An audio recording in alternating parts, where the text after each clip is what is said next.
इंदिरा एकादशी पितृ करे उद्धार, श्रद्धा से जो व्रत करे मिटे जन्म अंधकार।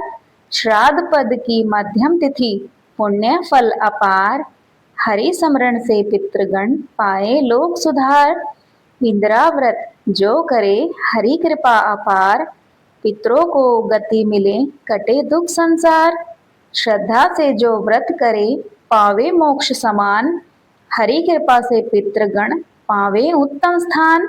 हरे कृष्णा। सभी माताओं बहनों को एकादशी व्रत की हार्दिक शुभकामनाएं।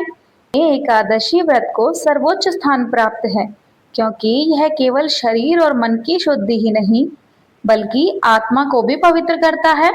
वर्ष भर में आने वाली 24 एकादशियों में इंदिरा एकादशी का विशेष महत्व है, क्योंकि यह व्रत पितृपक्ष के दौरान आता है। तो इसे करने से न केवल साधक के पाप नष्ट होते हैं बल्कि उनके पितरों को भी स्वर्ग लोक की प्राप्ति होती है।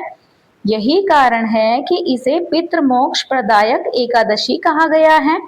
श्राद्ध पक्ष में जब पितरों का आह्वान, तर्पण और पिंडदान किया जाता है, तब इंदिरा एकादशी का व्रत साधना को और भी अधिक दिव्य बना देता है। मान्यता है कि जो भी व्यक्ति श्रद्धा और नियम पूर्वक इस व्रत का पालन करता है, उसके पूर्वज यदि कष्ट में भी हों तो वे कष्टों से मुक्त होकर उत्तम स्थान प्राप्त करते हैं। यही नहीं, स्वयं जो भी व्रत करता है उसके जीवन में भी सुख, समृद्धि, आरोग्य और आध्यात्मिक उन्नति के मार्ग खुलते हैं। आइए आप जानते हैं एकादशी तिथि के शुभ मुहूर्त को।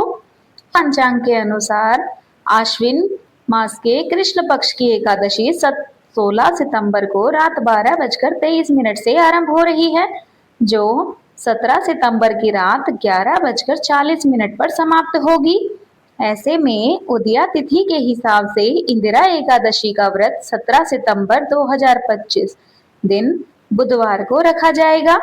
ऐसे में व्रत का पारणा एकादशी के अगले दिन अर्थात 18 सितंबर को सुबह 6:07 से 8:34 तक करना अति फलदायी माना जाता है। इंदिरा एकादशी के दिन भगवान विष्णु और माता लक्ष्मी की विधिवत पूजा करनी चाहिए और इसके बाद तुलसी पूजन भी करना चाहिए। मान्यता है कि ऐसा करने से धन धान्य में वृद्धि होती है। इस दिन सुबह व शाम तुलसी के पौधे के सामने घी का दीपक जलाना चाहिए। ऐसा करने से माता लक्ष्मी प्रसन्न होती हैं। आइए अब सुनते हैं एकादशी व्रत कथा। एक बार धर्मराज युधिष्ठिर श्री भगवान श्री कृष्ण से कहने लगे कि हे मधुसूदन, आश्विन मास के कृष्ण पक्ष की एकादशी का क्या नाम है, इसकी विधि तथा इसके फल क्या हैं, सो कृपा करके हमें बताइए। तब भगवान श्री कृष्ण कहने लगे कि इस एकादशी का नाम इंदिरा एकादशी है। यह एकादशी सभी पापों को नष्ट करने वाली तथा पितरों को अधिगति से मुक्ति देने वाली होती है। हे राजन, तुम इसकी कथा को ध्यान पूर्वक सुनना। इसके सुनने मात्र से ही वाजपेय यज्ञ का फल मिलता है। प्राचीन काल में सतयुग के समय में महिष्मति नाम की एक नगरी में इंद्रसेन नाम का एक प्रतापी राजा धर्म पूर्वक अपनी प्रजा का पालन करते हुए शासन करता था। वह राजा पुत्र, पौत्र और धन आदि से संपन्न था और भगवान विष्णु का परम भक्त था। एक दिन जब राजा सुख पूर्वक अपनी सभा में बैठा था, तो आकाश मार्ग से महर्षि नारद उतरकर उसकी सभा में आए।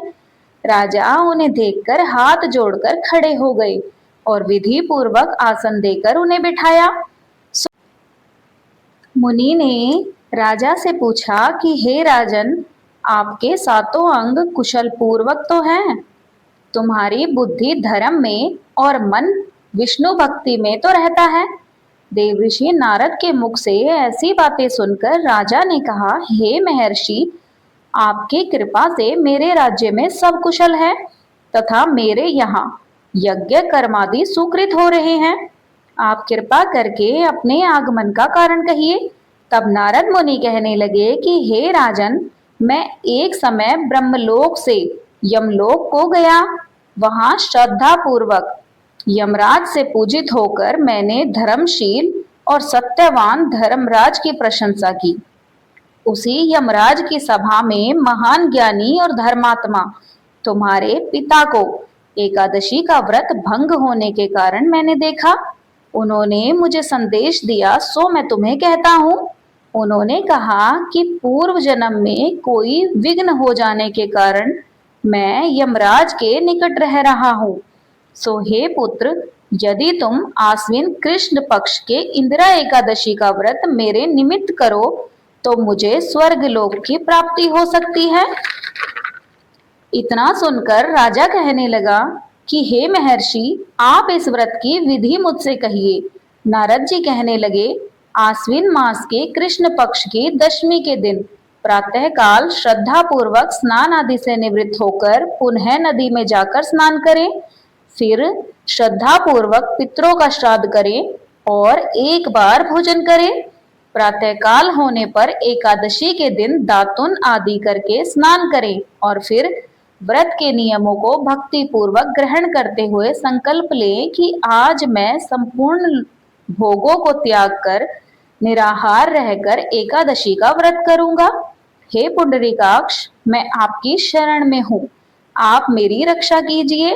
इस प्रकार नियम पूर्वक शालिग्राम की मूर्ति के आगे विधि पूर्वक श्राद्ध करके योग्य ब्राह्मणों को फलाहार भोजन कराएं और उन्हें दक्षिणा दें।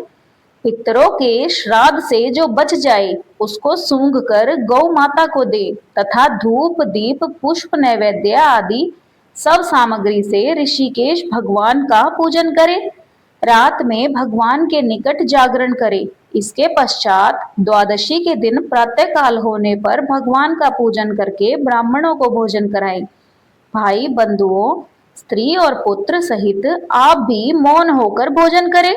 नारद जी कहने लगे कि हे राजन, इस विधि से यदि तुम आलस्य रहित होकर इस एकादशी का व्रत करोगे तो तुम्हारे पिता अवश्य ही स्वर्ग लोक को जाएंगे।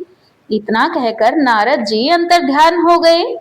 नारद जी के कथनानुसार राजा द्वारा अपने बांधवों तथा दासों सहित व्रत करने से आकाश से पुष्प वर्षा हुई और उस राजा के पिता गरुड़ पर बैठकर विष्णु लोक को गए। राजा इंद्रसेन भी एकादशी के व्रत के प्रभाव से निष्कंटक राज्य करके अंत में अपने पुत्र को सिंहासन पर बैठाकर स्वर्ग लोक को गए। श्री कृष्ण बोले, हे युधिष्ठिर, इंदिरा एकादशी के व्रत का महात्म्य मैंने तुमसे कहा। इसे कहने और सुनने मात्र से मनुष्य सब पापों से छूट जाते हैं, अंत में सुख भोग कर वैकुंठ को प्राप्त होते हैं। तो प्रेम से बोलिए, भगवान श्री हरि विष्णु की जय, माता लक्ष्मी की जय। आइए अब सुनते हैं तुलसी माता की कथा। कहते हैं एकादशी व्रत में तुलसी माता की कथा अवश्य ही सुननी चाहिए। पुराणों के अनुसार तुलसी माता का जन्म वृंदा नामक धर्मपरायण स्त्री के रूप में हुआ था, जो असुर राज जालंधर की पत्नी थी। उनकी पतिव्रता शक्ति के कारण जालंधर को कोई भी देवता पराजित नहीं कर पा रहा था। भगवान विष्णु ने ब्राह्मण रूप धारण कर वृंदा का पतिव्रत धर्म भंग किया, जिससे जालंधर का वध संभव हुआ। जब वृंदा को सत्य का ज्ञान हुआ तो उन्होंने विष्णु भगवान जी को श्राप दिया कि वे पत्थर के शालिग्राम रूप में हो जाएंगे। इससे वे शालिग्राम बने। तत्पश्चात वृंदा ने अपने शरीर को भस्म कर दिया। जहां पर उसने अपने शरीर को भस्म किया था वहां पर एक तुलसी का पौधा उगा और वृंदा तुलसी रूप में धरती माता से अवतरित हुई। तभी से तुलसी माता को पूजनीय माना जाता है। इसलिए भगवान विष्णु और श्री कृष्ण के भोग में तुलसी दल चढ़ाना अति आवश्यक है, क्योंकि बिना तुलसी दल के वे भोग स्वीकार नहीं करते। तो प्रेम से बोलिए, तुलसी माता की जय। आइए अब सुनते हैं एकादशी माता की आरती। ओम जय एकादशी, जय एकादशी, जय एकादशी माता। विष्णु पूजा व्रत को धारण कर शक्ति मुक्ति पाता। ओम जय एकादशी, जय एकादशी, जय एकादशी माता। विष्णु पूजा व्रत को धारण कर शक्ति मुक्ति पाता। तेरे नाम गिनाओ देवी भक्ति प्रदान करनी। गण गौरव की देनी माता शास्त्रों में वर्णी। ओम जय एकादशी जय एकादशी जय एकादशी माता। विष्णु पूजा व्रत को धारण कर शक्ति मुक्ति पाता। मार्ग शीर्ष के कृष्ण पक्ष की उत्पन्ना विश्व तारिणी जन्मी। शुक्ल पक्ष में हुई मोक्षदा मुक्तिदाता बन आई। ओम जय एकादशी जय एकादशी जय एकादशी माता। विष्णु पूजा व्रत को धारण कर शक्ति मुक्ति पाता। पोष के कृष्ण पक्ष की सफला नामक है। शुक्ल पक्ष में होए पुत्रदा आनंद अधिक रहे। ओम जय एकादशी जय एकादशी जय एकादशी माता। विष्णु पूजा व्रत को धारण कर शक्ति मुक्ति पाता। नाम षट तिला माघ मास में कृष्ण पक्ष आवे। शुक्ल पक्ष में जया कहावे विजय सदा पावे। ओम जय एकादशी जय एकादशी जय एकादशी माता। विष्णु पूजा व्रत को धारण कर शक्ति मुक्ति पाता। विजया फागुन कृष्ण पक्ष में शुक्ला आमल की। पाप मोचनी कृष्ण पक्ष में चैत्र महाबली की। ओम जय एकादशी जय एकादशी जय एकादशी माता। विष्णु पूजा व्रत को धारण कर शक्ति मुक्ति पाता। चैत्र शुक्ल में नाम कामदा धन देने वाली। नाम वरुथनी कृष्ण पक्ष में बैसाख महावाली। ओम जय एकादशी जय एकादशी जय एकादशी माता। विष्णु पूजा व्रत को धारण कर शक्ति मुक्ति पाता। शुक्ल पक्ष में होए मोहिनी अपराजे श्री कृष्ण पक्षी। नाम निर्जला सब सुख करनी शुक्ल पक्ष रखी। ओम जय एकादशी जय एकादशी जय एकादशी माता।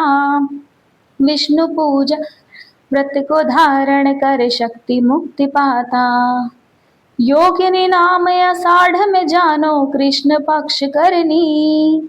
देव शयनी नाम कहायो शुक्ल पक्ष धरनी। ओम जय एकादशी जय एकादशी जय एकादशी माता। विष्णु पूजा व्रत को धारण कर शक्ति मुक्ति पाता। कामिका श्रावण मास में आवे कृष्ण पक्ष कहिए। श्रावण शुक्ला होए पवित्रा आनंद से रहिए। ओम जय एकादशी जय एकादशी जय एकादशी माता।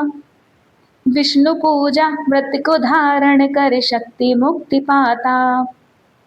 अजा भाद्रपद कृष्ण पक्ष की परिवर्तिनी शुक्ला। इंद्रा आश्विन कृष्ण पक्ष में व्रत से भव सागर निकला। ओम जय एकादशी जय एकादशी जय एकादशी माता। विष्णु पूजा व्रत को धारण कर शक्ति मुक्ति पाता।